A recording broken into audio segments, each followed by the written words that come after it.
Greetings. You're listening to Rebels Remembered, featuring Caitlin DeFord and Kelsey DeFord. Greetings, travelers across the galaxy. I am Kelsey. I am Caitlin. And this is Rebels Remembered. And today we're looking at Season 4 of Star Wars Rebels, specifically Episode 9, Rebel Assault. Rebel Assault originally aired on November 13th, 2017. And I think it's important to keep in mind this was the mid-season finale. Yeah. When it originally aired. So the note that it leaves on, you didn't figure out until... Was it January or February. So, yeah, a good 2 months where you don't know what's going to happen. But synopsis for this episode reads, Hera leads a courageous attack against Grand Admiral Thrawn's forces, but when things go awry, her battle to win must become a daring escape if she is to survive. This is written by Dave Filoni and Stephen Melching and directed by Stuart Lee. Some trivia for this episode. So we get the return of Mart. Matten returns this time. He goes by Phoenix 2. I don't think we've seen him since Iron Squadron, I believe. I don't think so. So it's interesting to know where he joined. He's a pilot now. He has the name Sammy written in Arabic on his helmet. I don't know what Sammy means. I don't know if it's a nickname or I have no idea, but it's kind of interesting. Well, it's not one of the other Iron Squadron folks, is it? No, because it's Guti and, I forgot his name. But I know it's not Sammy. But... Yeah, I know Sammy's not one of them, but okay. Interesting. This episode also marks the debut of the X-Wing fighters, so we're finally at the moment where we get to see some X-Wing action, which is a very iconic ship in Star Wars. The battle run on the Death Star, it's pretty much all X-Wings. Which, I don't mean to go down a rabbit hole. When I was looking at reviews for this episode from back in the day, some people were saying that the introduction of the X-Wings was underwhelming. What was your opinion on that? Well, first off, I was going to add to that and say, when this happened, I didn't realize it. I don't know why. Same. I had just assumed we had seen it before, but then I realized it was a Y-Wing that I was thinking of. But watching this, rewatching this opening sequence... Before the title pops up, I was just blown away. I was like, that was dope. When we were watching it. So, I don't know. Maybe if it was the design of them or something. But I am completely biased. I love the X-Wing because it is so iconic. And I do remember when I was preparing to do this podcast, I looked up Rebels Recon for this episode. And the level of detail that they put into introducing the X-Wings, because... The cockpit, if you look very carefully in some of these shots, it kind of moves around. It's very jerky. So it's very similar to the battle on Yavin. So to say they didn't put enough effort into it and it's underwhelming, that is valid if you think that. Personally, I don't believe that. Yeah, I don't know this person's... I can't remember it was somebody on Reddit talking about it. I don't know if they just wanted some big eureka moment where, here's the X-Wings, da-da-da-da. We don't get that. It's just, here they are, they're in battle. And I think, I'm like you, going back and thinking about when the first time I saw this episode, I didn't recognize it. Because I was like, oh, we've seen that before, right? Mm-hmm. Oh, wait, no, we haven't. So. I guess maybe it was underwhelming in the sense that they were going up against Thrawn. Knowing that he was going to have some sort of strategy where... I don't want to be that person, but I was even back when we first watched this episode, I was so pessimistic. I was like, they're not going to get through the blockade. This is going to be a massive failure. Not because of lack of leadership on Hera's part, but just they're outnumbered, and even when they got through, there was a huge bunch of TIE fighters, so there's just not enough numbers of them. Yeah. The opening of this episode was, I thought, amazing. We open this whole episode, we open with a sky battle, because their target is the factory, the TIE Defender factory. That has been the goal of our Ghost Crew so far, this entire season, and a little bit actually starting in Season 3. So it's interesting thinking, okay, this is going to be a battle, and it leads right into a ground assault, which I thought was interesting. Oh, yeah, that's true. The first, 2 minutes of the episode is aerial, and then the whole rest of it is just Hera on the ground. Mm-hmm. Which I don't think we've seen Hera have fisticuffs with someone in a long time. I can't think off the top of my head. I know we've seen other people, but Hera specifically, I felt like most of her time this season has been spent in the air and, fighting that way. Not physically on the ground. I think the last time, like, she punched somebody, I know she punched Gal Travis. That was in season 1. It's going way back. Who else did she hit? Well, she hit Az Morgan with the platter. Oh, with the platter, yeah. But this is like her encounter with Rook, how you say his name. Yeah, he's a force to be dealt with. But I was impressed with her physicality. Like, there's one part where she jumps on him and then twists him around. I was like, oh, I didn't realize that she had those skills. Okay. Yeah, I don't want to mess with her. I feel like this whole episode is just going to be us talking about how great Hera is, so I apologize for our biases. Sorry. But also, like, her, oh my gosh, like, her piloting skills blowing my mind in the beginning of this episode, where she, like, flips the ship this way. About that. I was like, what is she doing? And then, like, I don't know. It was just so cool. And I know that made no sense what I just said, but...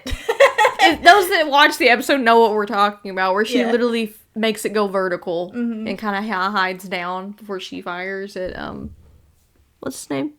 Scarus. Yeah. And also she had the brilliant idea of kind of flying him through so his shield would go down, but also hers would too. But also, like, he's flying the TIE Defender, and the biggest thing about these defenders is their shield capabilities. So that was pretty smart on her part to... Which Thrawn understood what she was doing. He tried to warn him, and he was just so, I need to prove something. Which we've seen before with Imperials, which I think is very frustrating for Thrawn. Yeah. Like, you don't realize they're leading you into a trap before, and then it's too late, and then he's kind of like, yeah, well, kind of told you so. Because we saw that with, what was it? The guy that didn't move his ship. Oh, Constantine? Constantine, same thing. Yep. Yeah, and I'd like to point that out, too, because a lot of, especially Thrawn fans, didn't like Thrawn's characterization in Rebels because they thought he lost a bunch. If you really look at it, it's because of the people around him that are not listening to him. Right. Yeah, I think that's fair. Like, this episode kind of made me do a whiplash where I had honestly forgotten this episode. I knew how it ended, but I didn't know how we got to that point. Right. It makes you think things are going to go well, right? So they get to the first, wave, and I didn't know there was a second wave until Thrawn said so. And then we cut to the Ghost crew on the ground, and their, like, ships are raining down. Like... Yes, so I think that was a callback to what I already mentioned last time of that promo. I guess that's what they're looking at, was the ships falling, but it looked very... ominous. But yeah, I was not expecting I don't know why, it's Thrawn, I wasn't expecting all those ties to pop out, because he just seemed so sure that they weren't going to break that blockade, that part of me was thinking, oh, so he didn't plan for anything else. I was wrong. Completely wrong. Yeah, and then even when they're like, the Imperials tell Thrawn, like, hey, some ships made it to the ground, and he's like, they still didn't hit the factory. That wasn't, they still failed, I mean, essentially. Yep. Which is the whole goal of right now in Thrawn's, protect the TIE Defender factory, which is their target. Yeah. And even I will say he seems to, like, pat himself on the back, not actually, like, grandstanding or anything, but he, like, calls Price, and he's like, how's the factory? He's like, untouched. He's like, yeah. He doesn't say that, but he just gives all this air of, like, yep, that's what I thought. Yeah, I forgot about that part. So we kind of flip-flop back and forth this episode between Hera and the Ghost crew, because I think they're putting charges on guard towers or something? I believe so, yeah. Now, my question, was that the towers into the factory, or, like, I'm confused on that part. I can't remember. I think so, but then I'm like, if it was, why wasn't there more of a Imperial presence around that area? Yeah, that's true. Because it seemed like there was 0 stormtroopers. I mean, I could be wrong. Maybe I need to go back and look, but there wasn't a whole lot. I think I saw one run across a trestle, but there wasn't a heavy presence there, so. Yeah, I kind of got confused. I'm going to go back and watch it, on what they were doing. But it cuts between, Hera on the ground and the ghost crew, and, what I was saying earlier, when the ships are falling out of the sky, they can't believe it. They're kind of like stunned because like, oh, this was our plan. And Ryder, who I think is a very interesting character this season, is like, well, come on, let's leave before. Like, he's just given up at this point. It's very defeatist attitude. Yeah, he does that a lot through this season. So I'm going to be excited when I know that there's going to be a shift in him where he actually finally has hope that, hey, things can turn around. So I'm waiting for that. But also, sorry, I had to give a shout out to Ryder, but also, you definitely, I mean, we know that Kanan likes Hera. That's just like, it's right. They kissed in the last episode. Yeah, right? It's been on the table this entire series. But it is interesting that you could tell he's the most affected by when he can't reach her. Yeah, I felt something. I was like, oh. Like, but it's also sad because Kanan, if she had died, he would have felt it, I think, through the Force. Yeah. It's worse for him. It's like, I know she's alive, but I don't know what's going on. That's, like, worse. Yeah. Because I know she's out there, but I don't know where she is. I don't know if she's been captured. I don't know anything. Yeah, I mean, I don't think we've ever seen... I mean, we've seen how, how close they are and how their feelings for each other are obviously there. But it's interesting. I don't think I've ever seen Kanan kind of, show that side of him. Yeah. Of like, and so he's only about the mission and what we're doing. And this was kind of like, his immediately concerned with Hera, Yeah. Mm-hmm. And it's interesting to see that kind of flip-flopped. Because I had callbacks to, well, it's not the same, but in Call to Action. Yeah.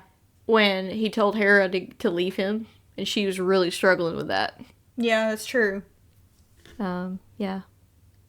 Sorry, I'm on the Kanan train right now. So, like, again, his feelings are there because they're all leaving. They're getting out of there. And he keeps, like, looking back. And then he's like, hey, so I have to go back. And I thought that was interesting. He's not asking for permission, per se, from Ezra and Sabine and the rest of the gang. But it's almost like he is in a way. And I thought that was interesting. Because normally he's in the leadership role. Mm-hmm. And I just thought it was interesting. Yeah, that is interesting. I don't know if it was asking permission or just like, hey, just let you know. Hold the fort because I've got to go back for her. Sorry. But yeah, maybe it is a little bit like asking for permission. Because Ezra even says, I understand. Yeah.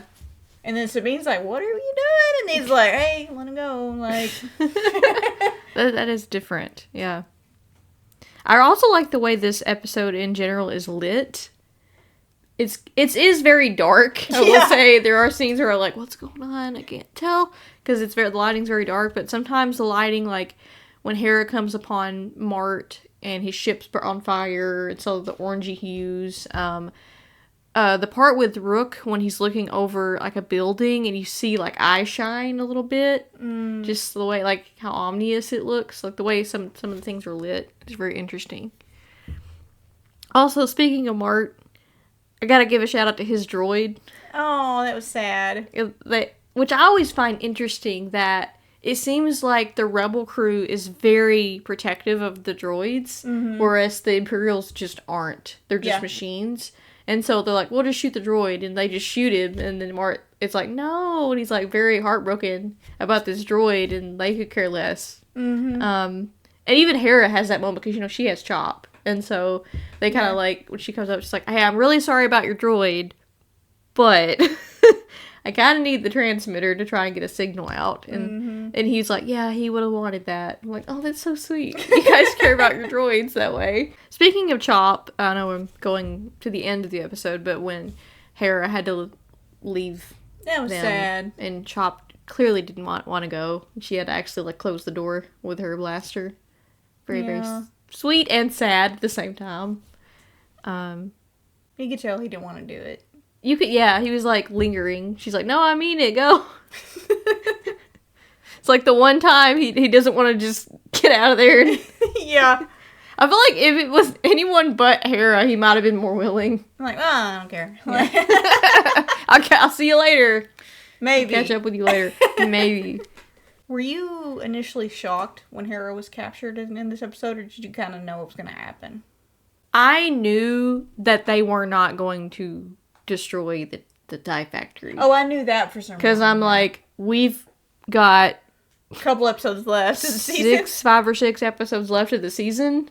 But I was, however, shocked that she was captured. I thought she would almost get captured, and then they would come and save her, and then they go to the little base they've got set up. And then they regroup that way. So I was shocked that she got captured. Not only that she got captured, but that Price showed up.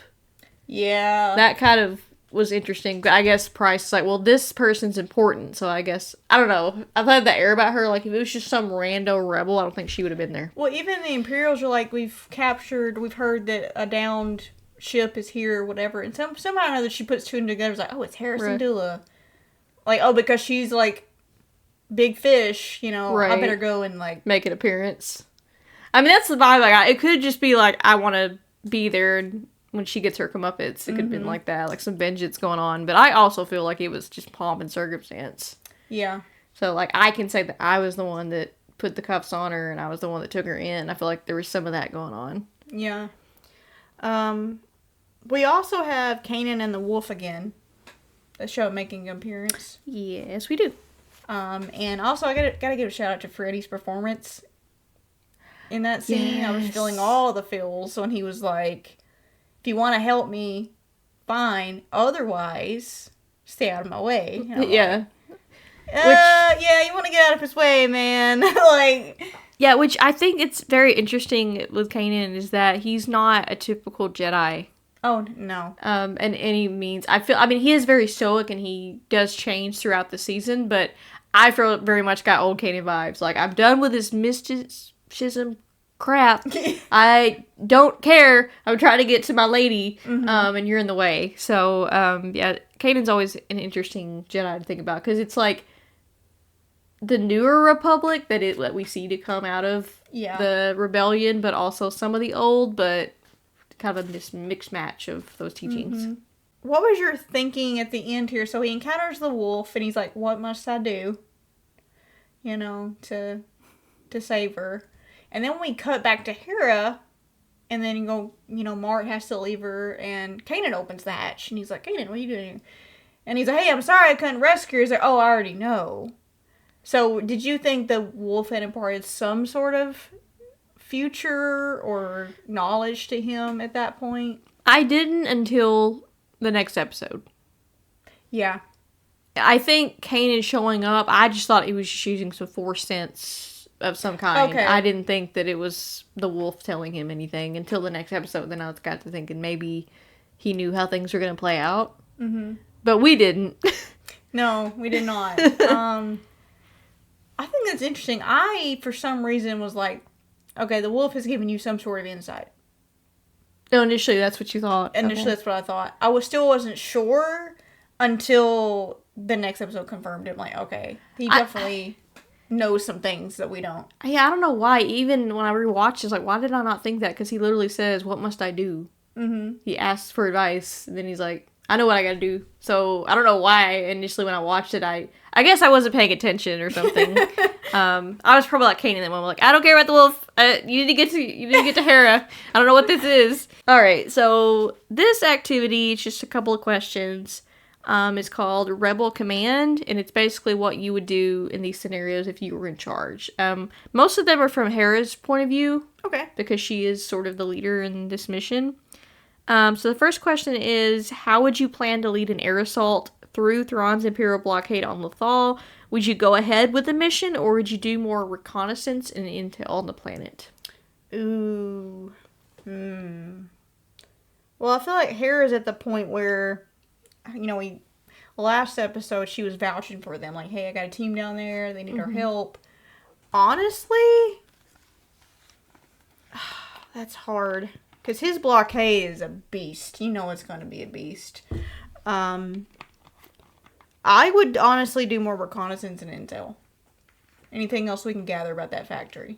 I would say that too. It's just trying to figure out how to do it when they know that we're probably scoping it out. It would be the thing. But same, like, I would have wanted to know that those ties would have been there. Yeah. I mean, I don't know if that would have helped the situation because there's only so many of us, but, you know, it's a big planet. Mm-hmm. Maybe not knowing that they were in that specific area, you know. Like, for example, the one thing I wish they had used more of was the tunnels that they literally teleported through. Yeah. And they could have used those for, like, more intel or something, but, I think given what they... You talking about with the wolves? With the wolves, yeah. Like, they could have totally just went on a different side of the planet and then used the tunnels to get more close to the factory. That's true, yeah. So, and I mean... Thrawn doesn't know that type of stuff. They still could have done the air assault, but not ended up there. But I think the only reason they ended up there is because the ship they took out was in that area. Mm. Which, I don't know if Thrawn was that smart to go, this is the one they're probably going to take out. Let me put my ties in this area on the planet. Well, there's only, as far as we know, there's only one factory. So, maybe... maybe I would have done an air assault, but I wouldn't have done a head-on the factory. Yeah. I would have done air assault somewhere else to get around, get to the planet first, and then all ground on using the tunnels and stuff. Yeah. But yeah, I don't know why they didn't use the tunnels as much. Maybe they do later on, and I just don't remember. But maybe it's because it has to do with the Force, and I don't want to say the Force is neutral, but you'd be using the tunnels for a purpose. Oh, maybe. And maybe the only people that can access that are the wolves. Loth wolves. Oh, yeah. And trying to find them is... as we see, they pop out of nowhere. So, yeah. Alright, how do you react in a crisis? Are you calm under fire, or are you aggressive and impulsive? Oh, man. I think it depends on the crisis. Honestly, I'm not impulsive, but I'm very emotional of a person. So I act on emotion, but I try not to be impulsive in the moment. So I think yeah. I'm definitely not calm under pressure. I feel like it depends on the situation for me. There are some situations where I can be very calm, and some situations where I'm just like you, completely emotional, have no filter, impulsive. And usually that's out of anger. Usually, yeah. I struggle with anger quite a bit. Yeah, I think for me, it depends. I do think for Hera specifically, though, calm under fire is, like, just her.